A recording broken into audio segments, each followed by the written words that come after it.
I want to hear from you guys about how have your coping mechanisms changed from what you touched on about high school to how you deal with problems in your daily life now. And how did that make you feel like I guess that's when you started to Mm, wake up every day and started to dread getting up. Erin, Yeah, no, I I'm love I'm how done. we started off the episode just like right off. But Yes. can you please do an introduction about yourself for all the listeners listening? So I'm Erin. I am 26 years old. I work full time in our healthcare system in lovely downtown Toronto. I have my degree in psychology. I am working on my business and project management degree. And then I will be finished my psychology master's while I will be fully licensed to actually work with mental health patients in our healthcare system. The reason I got into this is just because I've lost a lot of people in my life growing up due to mental health. Like I've struggled with it. Like at least everybody struggled with it. And it's just, I see it getting worse and worse. And I didn't realize how bad it was until I started working in the hospital and I was hands on with these patients. I really do Mm. appreciate you guys bringing the past in, talking about high school and your experiences, because that's where really you start to shape as a person. Because now you're discovering yourself on your own, like outside of your family views, outside of your family habits, because now you're in high school with three different schools combined into one. And it's a whole various of religions, of races, of peoples, of economic status, of personalities. So that's kind of where I feel like, whoa, I am me. How do I fit into everybody else? I want to All hear right. from you guys about how have your coping mechanisms changed from what you touched on about high school to how you deal with problems in your daily life now. For me, things have changing quite a bit because my usual response back in, let's say, high school, correct? Yeah. So from there, I really was coming at things haphazardly. I would have these emotions run through my head, like I'm just getting up out of bed. I'm nervous about what's going to go on today. Really not looking forward to today. I'm dreading through the classes as I'm there because dealing with friends where I've mentioned before I've had a series of issues with friends or just people like like in tandem like big groups because let's be honest, in high school that's where you have that big groups tend to have the most rifts, and that was going on with me, and I was trying to navigate that, and I had so many thoughts running through my head, and it was more of like me just like jumping through hoops trying to figure it out and suffering between that. Let's go into a little deeper. Like, what do you mean by suffering? My pain for that was having to figure out how I was feeling and why I was feeling that way because it was initially coming from people seeing me in a negative perspective. Like I would be too down or too, sad, Yeah, depressed, and it's which almost which like is yes. once people start telling you, like, Yeah. this is who you are, it's almost like you start to believe it and you start to behave this way because that's what people see you as. You just assume, like, hey, like, this is who I need to be. I feel like at that point, like half of that did occur where I was feeling like I'll just believe in it. Like, oh, I'm just gonna be this moody because like I just don't want to react. And I feel another half was me kind of acting in a way where wanted to have some kind of attention, like someone like more like a cry for help in a sense, or like Yeah. more trying to have people like gravitate like, hey, listen, I am depressed, I am moody. Let's just take a back step first. Okay. Um, and you're talking about this cry for help Yeah. out like in your day-to-day life. So that almost comes down to like hierarchy of needs. So what is it about this cry for help that you felt like you need to act this way? What was pushing you? Like was it home environment or was it just because your friends were telling you were depressed? Like why did you feel you needed to act out this way instead of seeking help? What was it about that situation and your emotions during that process that you thought it would be a good idea to act out of norm for you to get that attention? I say, well, for starters, it wasn't really the family dynamic. The home environment was, to me, fine. For me, it was more, I say, rooted into with my friends, because it would be a more of like clash of my own beliefs versus theirs. I guess is the best way to kind of navigate that first. And how did that make you feel like I guess that's when you started to wake up every day and started to dread getting up, So me, starting it was fine. It was fine because I know that everyone is different.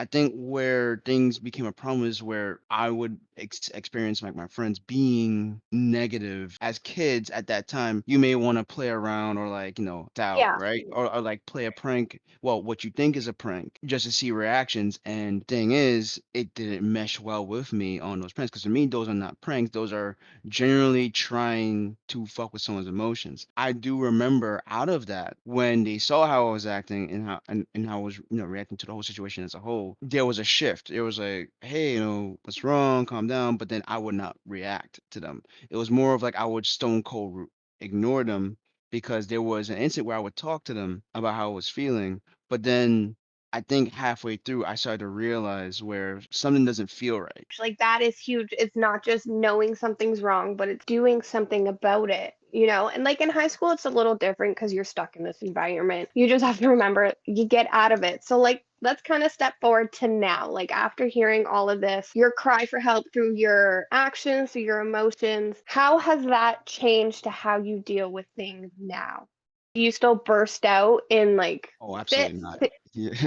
Yeah, no, no. Like me now, like I see things head on first. Like if I spot something early on, I am nipping it in the ass immediately. And I deal with it right there in front of center with the person in that moment. If there is something going on, I try to address it. See, that is huge. And that I think is so important because a lot of people stay in these situations and they don't get out and then they go downhill completely and it takes a huge toll on their mental health and it's even harder to crawl out of. Hmm. Can you think of a specific moment when I want to say switch kind of flip and said, this is no longer for me. The way I'm dealing with things is not working for me and what I want to do? For me at that moment, because this was during senior year where things were really starting to pick up. Yeah. At that moment, I had something that was far more important to me to deal with, and that was ensuring that I graduated because had to prep to take the math regents. That is awesome. Like, absolutely awesome. Like, the fact that you really buckled down and said, "This is what I want for myself." And you had the courage to stand up to your surrounding environment, to people you considered your best friends or your closest friends at the time, and said, "Listen, like, this is not for me." Yeah, And the people at the end of the day that can't support it will leave, and the people that can will stay. And that absolutely. is how you determine who is your friend and who's just here. Let's start targeting Jen. Jen, where are you? I was listening to you guys. Uh-huh. Your turn. Mhm. I have some notes specifically in here with your name on it, lady. Oh my Yes, goodness. step into the spotlight. Let's start about your thought process through high school. I kind of want to go through the same thing, how you Mhm. dealt with issues back then, kind of like that defining moment where you flipped your switch and kind of said, this is no longer for me. This is how I'm going to start adapting. And then kind of how we adapt today. So I know in the last episode, you really talked about those stomach knots. And your notes here are talking about how you didn't really have an adult or a staff that you felt comfortable talking to. You mentioned that your guidance counselor wasn't listening. So let's kind of take it from there. Like once you realize like the adult support around you wasn't effective, how did that kind of start steering your perspective on how to deal with situations? From my own personal experiences, even before high school, I've dealt with a lot of trauma. So it's a lot of trauma in terms of emotional, there's also sexual, physical, like it's all of that. Like I've gone through a lot. Even in like your home environment or just outside of the home? Like I would say, yeah, environment. At times, my parents have a manipulative phase, and I spoke up about that. But like that's a Yeah, whole for story on that. its own. That's a whole conversation because I have stories for days for that. The way that I am now is because of two friends that I've communicated with. One is Amanda, and she's actually, I don't know how she did it, but when we were talking in college, I didn't realize that she was slowly helping me break my walls. And I started telling her things that I never told anybody. And I still look at her today and ask her, like, how did you do it? So like I cherish her like crazy because of her I've learned to see things in a different perspective and not blow up on people anymore. But another person that I would say would be Angie because I had phases where I was like deep into depression And one of my deepest ones, I was telling Angie this. She was my client at that time. We weren't even good friends. Like I just told her I don't know what to do anymore because I was at my breaking point of I kind of want to end everything. That was like my phase right there. Shout out to both of them for really sticking up. And I think that comes down again, hierarchy of needs, what the security you weren't feeling at home or you didn't, or the support you weren't getting at home or even through high school. Like you were able to find that in those two friends and and like you just going back to saying, I don't know how she was my client at the time. And I just started telling her thing. It's because a part of you knew, like you could sense it unconsciously. This person's here to stay. You know, like this person is not here to judge. This person is around me and the intentions are pure and the vibes are good, and it's almost like because she was around so long and you got that attachment knowing in the back of your head unconsciously like she's not going anywhere, like she's here not just for training but because she's my friend. And it's like after a while you kind of get more comfortable and comfortable and you start to feel safe in your own environment that you two built together that you don't have maybe at home or with your other friends. So I think that's kind of where your walls started to come down. It's been a freaking journey, man. It's been a journey. And like both Andre and Varun have been very attentive with everything as well. Because when building Konami, I was still not right in the head mentally. My type of personality back then is I will do everything for you, but I will put myself last by all means. I will always put myself last. So imagine how many times you get fucked over and over and over again, where I just had a breaking point and I just wrapped everything up and I said, you know what? I'm done with everybody and everything that I'm doing. What happened? What was that breaking point that you just said, fuck it, I'm flipping the switch? What really got me into just saying, fuck this, like, why am I not focusing on myself is because in my personal life, I got fucked over by a bunch of friends. Career wise, with the whole registration, like my whole license situation, and the people that really wasn't attentive with what I needed to survive that. Like I just said, fuck it, I'm just gonna start fresh all over again. Just really focus on myself and not work for other people. So that was another one. So it's like it was just a whole bunch of things. So within that journey, like I really had to take a step back for a couple months and like really just dive deep towards who am I? Why am I here? What is my purpose? Why do I keep going through this cycle over and over and over again? And when am I fully gonna break away from this? Because this ain't cute anymore. So because of being in that state, like that mental state, I just picked my shit up. I just became more confident when I say things or when I do things. I'm doing it for me. I'm not doing it for anybody anymore. So like for me, that was my breaking point from all the situations that happened. It was just for me it was just more of like I see it now. I don't want to be in that situation anymore. That's it. So, do you feel like you had to hit rock bottom on I all had these little to. aspects Yeah, of your I had life to. I had to to because really if I never hit the rock bottom, I would probably still be in that cycle. see? And that's the thing. Like, I just want to shout out, like, it is okay to hit rock bottom. Like, sometimes you need to. Like, I've hit my fair shares of face plant, but it's how you deal with the aftermath of it. Like a lot of people will fall rock bottom on their face and then get up and do the same action over and over again and then sit there and wonder why they're worse off every time. I mean, it sucks that we all have to go through it and hit that point, but I think it's a huge turning stone in everybody's life that everyone just needs to hit and be like, yo, listen, like, this is not it. Let's move on. Sorry, I'm still Varun. I see you hiding over here. Let's start with, I guess, the beginning, how things were with you, kind of where you flipped your switch, kind of where you are now. I'd always kind of been a solitary kid in a sense. We grew up in like a one in Queens originally, and we had like an apartment. So there wasn't my mom could take me out to the park and whatnot, but I couldn't really go out and do anything on my own. So for like a couple of years, as a kid, the developmental years, I was just like, reading comics, playing with toys, watching TV, and like sometimes hanging out in the park and stuff. And then when we moved to Philly, once again, I was not only was I different because I had moved from New York and had a different kind of like view of things. It was almost like moving a bit to a small town, coming from a bit like a city boy kind of thing, but Yeah, like city to country type thing. yeah, it was a bit like that kind of thing, and also the people here were not as worldly or nice. I had a small pocket of people I kind of like made friends with, and even my friend, I kind of had to teach him how to not be toxic because like we were like six, and he would curse everything out and curse everyone out.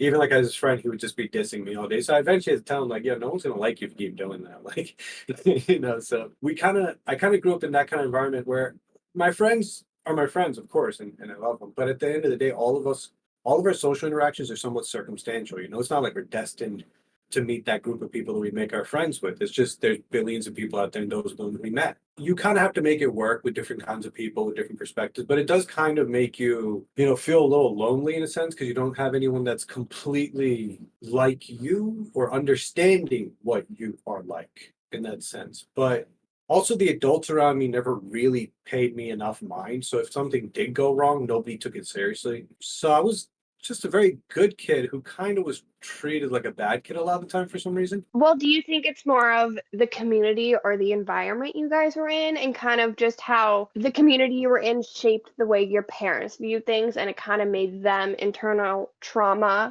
and just kind of take it out on you? Yeah, I think that's half, but the other half is like they came from India. My dad grew up in like a different setting. And my mom was, it's very kind of similar to Lady in the Tramp in the sense that my mom was the city girl. And my dad was the Yeah. country boy who didn't really come from anything. And he made his name for himself by basically just scrounging around the world from country to country until he made it to America. So that was like his you know, achievement coming from a farm in a village.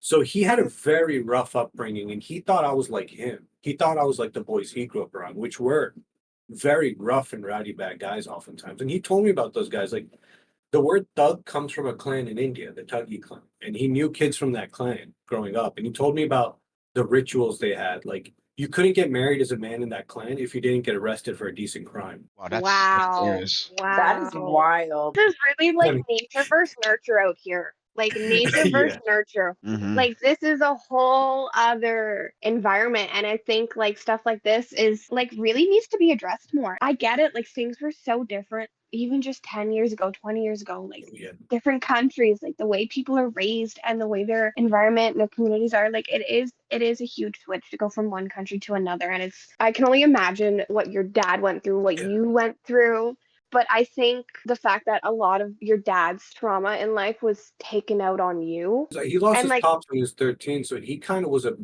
kind of like a wild child.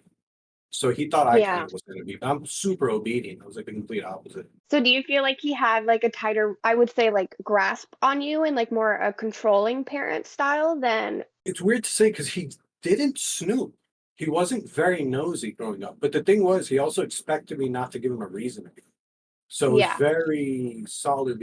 And I understand now growing up that like the part of Queens we were in was kind of crime ridden and it wasn't like a decent place at the time. And the kind of That, circumstances we were in, my dad can't have a boy who acts out of line like maybe other boys do. how did that affect you and say your behavior in high school? Like, how did you deal with conflict once you had that freedom to go out past the park to stay out with friends? How was that environment once you had the freedom as you got older to start experimenting and start viewing life a little differently than, say, your parents' point of view? Like, when did it hit to say, hey, like, I get where my parents are coming from? I can probably say I empathize with my parents, like understanding that these were two youngsters who didn't quite understand what they're doing, who had kids in their 20s and 30s and just wanted to make it work. I get that now. But in high school, I didn't quite get that because I was still in the storm, so to speak. So I couldn't really empathize with them at that point. How did you react to kind of being caged up? Like, did you do bad things? Did you Yeah. I mean, have negative I things? bottle it all up. And I tried to, but I was a high school kid. I did my fair share of things outside my parents' knowledge, but 100%, we all did. yeah, I was a good kid nonetheless, but I would bottle things up until a situation made me snap because I mostly avoided things because there's a lot of scary situation stuff that I was a little dude and I just didn't want to be a part of. So I Yeah. mostly avoided people, avoided staying out too late, avoided staying in certain circles or crowds. What event or what situation happened that you flipped your switch and said, "Fuck this"? I It's told you I was coming definitely for you guys. Yeah, it's definitely several incidences where I was either like cornered in an altercation or I got into a really heated argument with my dad. But in those situations, I essentially learned that like if I do everything by the book and I'm goody two shoes and I'm not trying to ruffle feathers. If people go out of their way to still They do. Yeah. You know why? A, Mm, it's insecurities. And B, it's you don't know their background. You don't know their point of view. You mhm, don't know where they're coming from, right? So mhm. it's like they see you do one thing, but they could have such a toxic mindset. Like they could just be assuming, oh, he's doing this because of this reason. And it happens so much. People want to believe what they want to believe. And I swear to God, these days people will go into an argument after already running it through their head. And it's like, oh, they didn't say what you expected them to say, so they're shady or they're hiding something. I kind of realized at a certain point. I also talked to like a therapist about this level too, because I've had extremely bad outbursts of rage. But every time I lost my temper, no matter how crazy it went, I never harmed anyone else. I never set a finger on a single one. A lot of people don't have that self-restraint. That is huge on your end. But like in those situations, I would flip out, and the first few times I ended up like fracturing my bones because I Oh, would just flip out and just start smashing stuff because I didn't want to touch anyone, but I yeah. wanted to break something. So you'd And start punching walls. yeah, but I didn't want the wall to break. I was like, I kind of hated the fact that I wasn't someone else. I'm this Uh, guy who just draws fucking pictures. So a part of me wanted my hand to break so I couldn't draw, but is that your form of escapism? Do you hide in your drawings to express the feelings that you can't put into words? my drawings have never been art for me. Like I've always heard people talk about, oh, do you express your rage and emotions? Like, no, I draw. And I do think maybe on a psychological level, there's something very Jungian about this, whatever Jungian about this, but I want to draw worlds in which almost every supervillain in fiction, there's an equivalence in real life. But most Yeah. of the superheroes in fiction don't exist in reality. You can't make humans like that.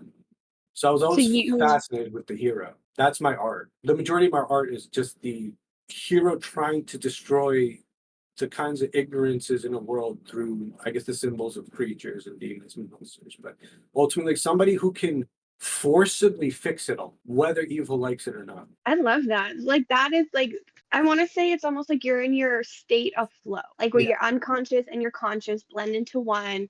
You're fully functional and aware of your internal system, and it's all being laid out on paper. yeah. Like that is how you express your views when you can't put it into words. And you know what? That is okay too. Do you feel like your drawings have really helped you calm down and handle in-person situations better, knowing that do you like sit there and think like if this was my comic, like the superhero would deal with the situation this way, and then that kind of influences Yeah. your train of thought on how to handle it in person. The main thing that kind of helped me with my rage is figuring out that I'm using it for the right reason. Because there were situations where I had to get angry to try to stop an altercation or try to stop someone from harming someone else. And I had to step in and forcibly put the person in the corner and say, like, if you want me to harm you, I will. And that's when I realized, like, my rage is just there to protect me from the pain. I think that's things like rage makes good people capable of doing what I'd like to say are maybe bad things. Because I don't want to be angry. I don't want to harm anyone. So do you feel like all these lessons learned has really like shaped the way you see things and handle things now? Yeah, yeah. Like I've added a whole yoga element and meditation to it. So now I understand like the emotion from the gut, from like the core of my being. So like my anger was never necessarily out of like being bullied or made fun of. My anger was more so out Yeah, of fear. Like I thought like, yeah. there's a threat. Now I know that that's okay because it can get me through the situation. But I think anger is like it's just a very sharp tool. Most of us don't learn how to handle it, but it's useful. You have to learn how to handle it. Otherwise, 100%. And I think that's huge. Everybody needs to learn to control yeah, because if they don't, like, that's how you end up in messy situations. Yes. For all those listeners, just in like Toronto region, I know you guys are in the States. Just a few that I found is Stella's Place in Toronto. It's an organization that provides free mental health services for young adults 16 to 29.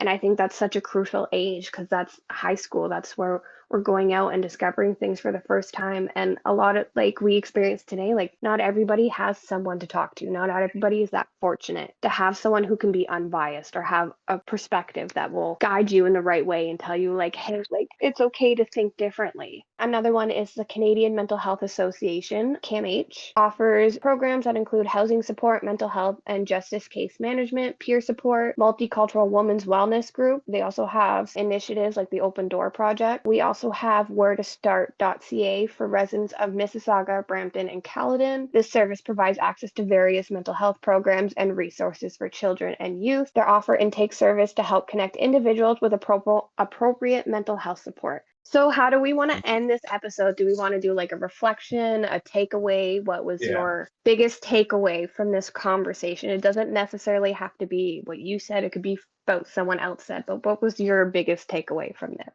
I think personally, I'd say I didn't necessarily look back and see when I changed and how I changed. I never really sat down and I asked myself, like, why did I stop doing that, or when did I change that response? I think for me, it was more of just, it was nice to see, uh, come up. Like, for example, how Varun was mentioning, just looking back and seeing when you change. It was something to remind myself on how I've been navigating thus far in all the experiences I've had. Because there's been a ton. Would definitely say like I've grown and I have understood what is right and wrong in my field of view on like how I feel and respond to people. So my takeaway from this whole conversation that all of us had was it's just very comforting to hear both Andre and Varun to share their stories, because even though our situations were different, like we all just found our own ways to just push forward and be who we are now. I love that. Well, hopefully going forward, we can get more people involved and kind of open up the floor to different experience, different perspectives, different backgrounds. So I think having these conversations are just so important. They get to know like it's okay, like things are going to be okay. It's going to get better. And I just think more people just need that reminder. So for those of you listening, Erin will be with us in the next upcoming episodes within the season and the future seasons coming up. She'll be diving in a lot deeper when it comes to mental health topics or just life itself. She's just going to really direct us with the proper questions. Really going to make us cry probably. Who knows what's going to happen, but you got to stay tuned to find out. You know what? It's gonna be okay, guys. I promise it will be okay. Cry your feelings out, feel your emotions, and then just get over it and keep moving. Take care, everybody. Thanks, guys. Bye. Thank Bye. you. Bye. Peace.